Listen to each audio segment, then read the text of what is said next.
আজকে বানিয়ে দেখাবো সোয়াবিনের কোফতা কারি। তার জন্য সোয়াবিনটাকে জলের মধ্যে 1 চিপি ভিনিগার দিয়ে কিছুক্ষণ ভিজিয়ে রেখেছিলাম। তারপর একটা মিহি পেস্ট বানিয়ে নিয়েছি। মশলার জন্য পেঁয়াজ, টমেটো, আদা, রসুনের একটা পেস্ট আমি বানিয়ে নিয়েছি।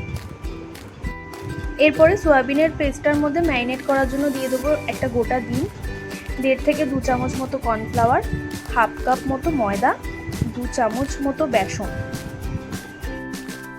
ময়দাটা চাইলে তোমরা একটু বেশি দিতে পারো যদি পেস্টটাকে একটু টাইট বানাতে চাও। এরপর দিয়ে দেবো হলুদ, জিরের গুঁড়ো, গোলমরিচ গুঁড়ো ঝালের জন্য। তারপর হচ্ছে আদা, রসুন, টমেটোর যে পেস্টটা বানিয়েছিলাম সেটা 1 চামচ দেবো। এবার পরিমাণ মতো দেবো নুন আর পরিমাণ মতো চিনি দিয়ে পেস্টটাকে ভালো করে মাখাতে হবে। ম্যারিনেট করা হয়ে গেছে। এরপর কড়ায় আমি সাদা তেল দিয়ে দিচ্ছি। তেলটা গরম হলেই একে একে বড়াটা আমি চামচে করে দিয়ে দেবো। আমি একটু পাতলা ব্যাটার রেখেছি। তোমরা যদি ব্যাটারটা একটু মোটা রাখতে চাও তাহলে ময়দাটা একটু বেশি দিও, তাহলেই হয়ে যাবে। দুটো সাইডই খুব ভালোভাবে উল্টে পাল্টে ভেজে নিতে হবে।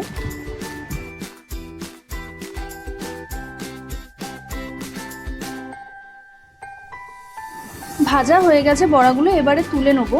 এবারে ওই তেলের মধ্যেই তেল দিয়ে আর একটু তার মধ্যে গোটা গরম মশলা ফোড়ন দেবো।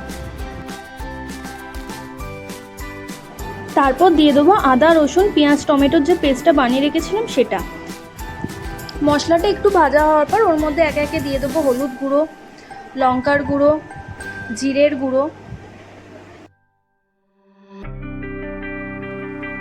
সব মশলা খুব ভালো করে মিশিয়ে নিয়ে কিছুক্ষণ কষিয়ে নিয়ে একটু তেল ছাড়ার পরে দিয়ে দেবো হাফ কাপ মতো টক দই। টক দইটা ভালো করে মিশিয়ে নিয়ে কিছুক্ষণ আবার কষতে দিতে হবে। মশলাটা মোটামুটি ভালোভাবে কষে গেলে তার মধ্যে দিয়ে দেবো পরিমাণ মতো নুন আর সামান্য একটু চিনি স্বাদের জন্য। তারপর ভালো করে নাড়াচাড়া করে এর মধ্যে দিয়ে দেবো জল পরিমাণ মতো। যে যেরকম ঝোল রাখবে সে সেই বুঝে জল দেবে।